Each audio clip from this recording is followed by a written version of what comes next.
6 ordinanze di custodia cautelare in carcere, altre 3 persone agli arresti domiciliari. È il bilancio di un'operazione dei carabinieri della compagnia di San Donà di Piave che ha portato a sgominare una banda che utilizzava soprattutto alcuni locali del San Donatese per l'attività dello spaccio di cocaina. Solo nelle ultime ore dell'operazione, concluse all'alba di oggi, i militari dell'Arma hanno identificato una cinquantina di persone che facevano uso della polvere bianca e per questo sono state segnalate all'autorità giudiziaria. Ma gli inquirenti hanno raccolto elementi tali da ritenere che l'attività delinquenziale fosse particolarmente florida. In carcere sono finiti Cristian Costantini di Cavallino Treporti, Alessandro Zanella di Eraclea, Cristian De Bortoli di Ceggia, Steni Furlan di San Donà di Piave, quindi un venezuelano e un colombiano. Ai domiciliari Luciano Siviero e Thomas Vianello di Cavallino Treporti, quindi Mauro Grotta di Musile di Piave, titolare dei 4 locali tra San Donà e Jesolo, nei quali, secondo quanto scoperto dagli inquirenti, veniva smerciato buona parte dello stupefacente. L'operazione è stata denominata ICE perché è partita il 7 maggio del 2008 con l'arresto di un nordafricano all'interno di una gelateria di Venezia.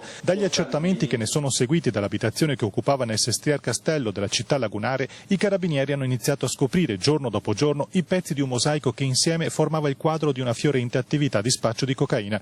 Un altro arresto compiuto nel febbraio scorso ha dato un'altra svolta alle indagini che poi hanno portato all'esecuzione delle 9 ordinanze di custodia cautelare emesse dal magistrato Roberto Terzi. L'operazione ICE si è conclusa, ma proseguirà l'attività di intelligence per risalire ai fornitori dello stupefacente.